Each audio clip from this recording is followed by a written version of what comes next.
If we've learned anything from the Diablo Fighting Championship, we've learned that your character has to be multifaceted in order to compete with a wide range of opponents. No, I don't mean rainbow faceted. I mean you need to have at least a couple of different ways to pose a significant threat to your opponent in order to win. While one-dimensional builds can be fun in PvE, high-level PvP players can plan around them and make your day miserable. Found that out the hard way with my Poison Necro. Apparently, Andariel's Visage is a thing in PvP. Who would have thought? Every single top 10 ranked character in the DFC this season had at least 2 different styles of offense, and it's something that I would highly suggest whenever you make any PvP character. Today we're going to look at the winner of this Diablo 2 PvP tournament and do a deeper dive on his build, the VT, or Vindicator Paladin. If you want to learn more about Diablo 2, hit that subscribe button and let's dive in.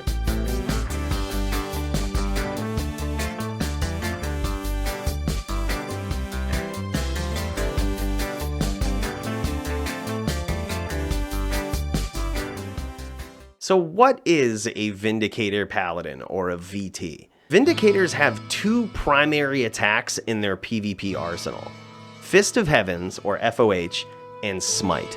This is super effective in PvP because it attacks on 2 very different planes, and both attacks can be pretty vicious if you're not prepared for them. FOH can really hurt if your light res isn't what it should be. It forces you to put on more light res or absorb and potentially give up on other resistances such as physical damage resistance. So the 2 types of styles that this character attacks with are really effective against a lot of different builds.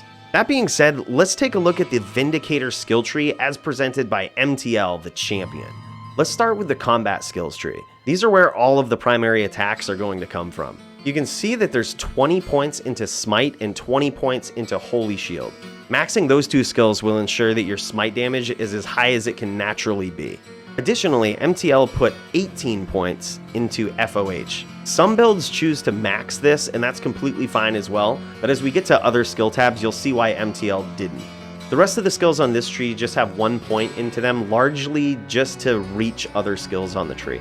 As we move to the Defensive Auras skill tab, you can see why MTL didn't max FOH. Vindicators can struggle against certain builds that can either curse or poison them. In light of that, a Vindicator can choose to put 1 point into Cleansing, which can reduce the duration of both of those things. So as for the Defensive Auras, we just put 1 point into Cleansing. Moving on to the Offensive Aura skill tree, you can see that the skill Fanaticism is maxed. Whereas again, Smite is the primary offense of this character, you're going to want to make sure that if you ever land that attack, it really hurts. So in this build, we want to go 20 points into Fanaticism. You'll also notice that another skill is practically maxed in this tree. We have 18 points into Holy Shock. Holy Shock is a synergy for FOH, so it just ensures that that attack does more damage from afar. MTL chooses to split his remaining points between Holy Shock and FOH. Other builds choose to max one or the other and dump the rest of their points into the remaining one. Either one is fine, but for my build, I'm gonna follow the champion. You'll also notice something that might surprise some of you. This Vindicator does not put any points into Conviction. There are some builds where you may actually want to have 1 point into Conviction, but in a very general sense, VTs actually don't put any points into Conviction. You might be thinking, that's crazy, it works so good with FOH. Admittedly, it does, and yes, it can be super effective against certain builds. However, the Conviction Aura requires your opponent to actually be within a certain range, and at that point, if they actually are close enough for Conviction Aura to take effect, you probably just want to be trying to smite them anyway. More often than not, you're not going to one-shot your opponent with an FOH, you're either going to finish them or slowly ping them down and force them to come in, which is exactly what you want when Smite is your primary attack. And that's it for the skills. Let's move on to the stat points. First and foremost, I want to thank Joby for this footage. Joby is the faithful player behind MTL, and you can actually find his YouTube channel linked down in the description. If you're a follower of the DFC and you liked seeing the duels that Joby was in, you can actually see more of those on his channel. But as far as stat points, it's pretty much what you would imagine. It's just enough to wear your stuff. You'll notice 136 dexterity. That is because when we get to the items, he actually does use a Grief Phase Blade for a swap against certain builds. That amount of dexterity also allows you max block with a certain setup in this build. And as you guys know, I'm a huge fan of that. I think having some sort of setup for max block in PvP is super important. For this setup, he has 153 into strength, but he also has items where he can swap out to a higher amount of strength so that he can wear COA. So if you're looking to sort of replicate this build, you'll want to make sure that you have item swaps that allow you to get to 174 strength for COA. And the rest of the points, dump them right into Vitality. MTL actually has a very impressive amount of life. You can see here without the Oak Sage that he's known for using in Duels, he actually has 5,165 life. That's insane. So how does he get there? How does he have so much life? Let's take a look at his inventory. Obviously, he's going to be rocking the Paladin Torch and Annihilus. But then you also see these 25 charms here. Those are 20 life with 5 to all resistances. A VT will typically struggle with resistances, so it's important to have something in your inventory that can boost those up. And then, of course, the very GG 45 lifer Pally combat charms. An inventory full of those, all matching. Just a beautiful looking inventory there. He's rocking water walk boots. You'll notice actually in a lot of the gear that he uses, he has a huge boost to either strength or dexterity. It's just super important to have that boost, as you want to be able to put as many points into vitality as possible. The water walks give a boost of 15 to dexterity and 65 to life. From there, he's got a perfect Spirit of Phoenix Sacred Targe. If you're looking to build this without hybrids, actually Spirit Sacred Targe is a fine replacement for this, and it actually helps to address some of the issues with resistances. As far as the amulet goes, you're definitely going to need a 220 Paladin amulet. Joby's happens to be super GG with 17 dexterity and 20 all resist. You might never find one of those in your lifetime. However, the most important part about the amulet is the 20% faster cast rate, because with this build, we're actually aiming for 75% cast.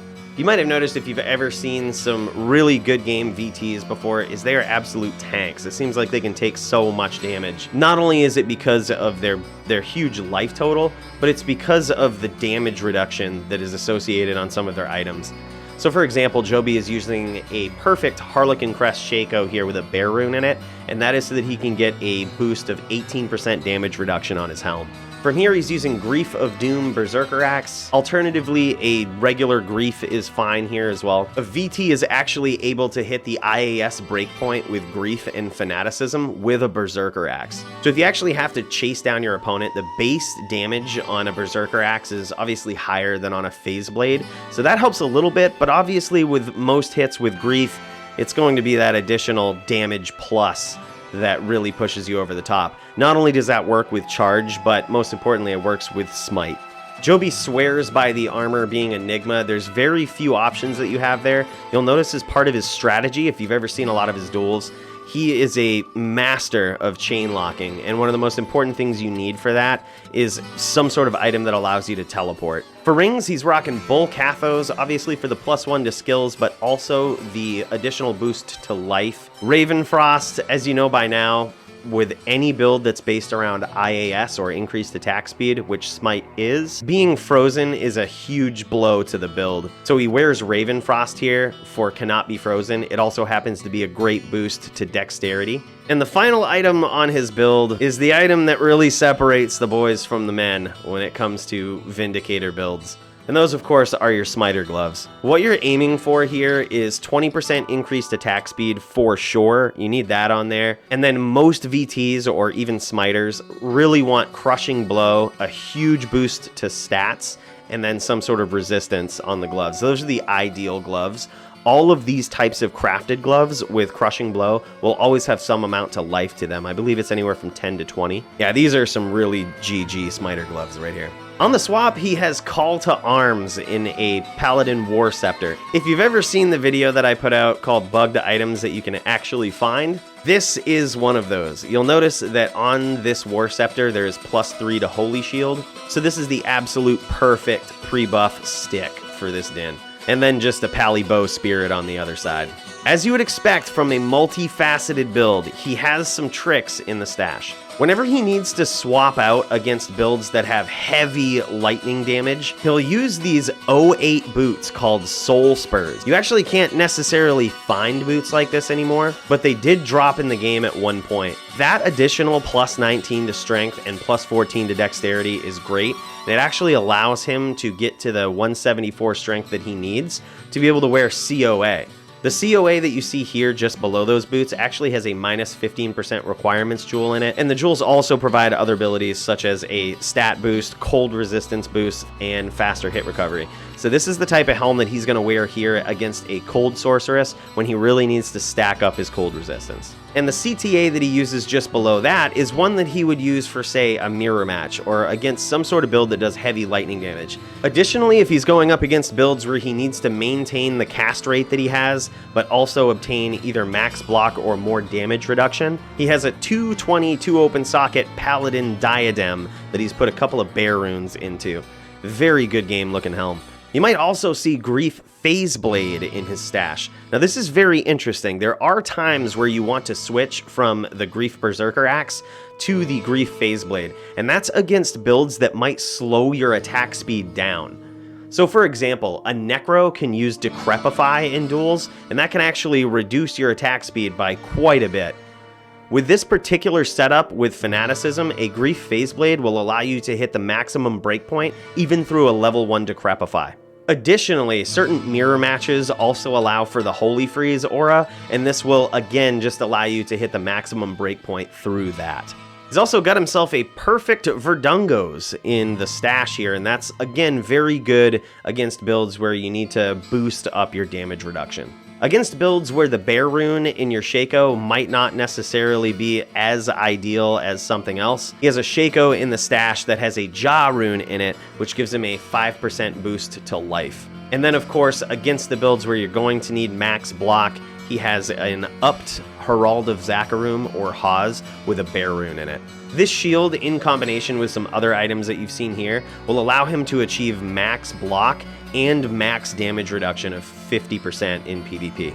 Then he has some special sauce in the cube just for certain matchups, and I'll just kind of let you breeze over the different types of rings that he has. Overall, he's going to switch between these rings when he needs to maintain that 75% cast rate, while also affording himself the opportunity to either boost his resistances or his stats.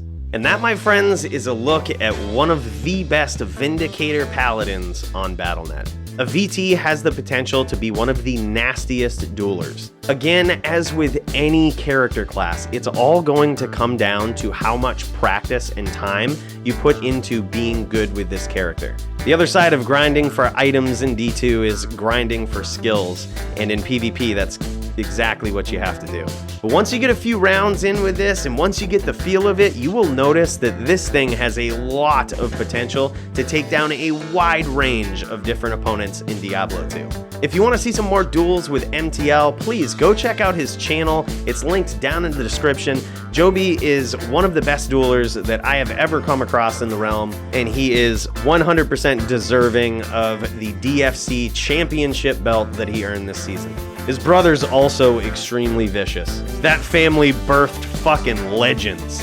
D2 legends. But anyways, guys, I hope you enjoyed this Vindicator Paladin build, or VT.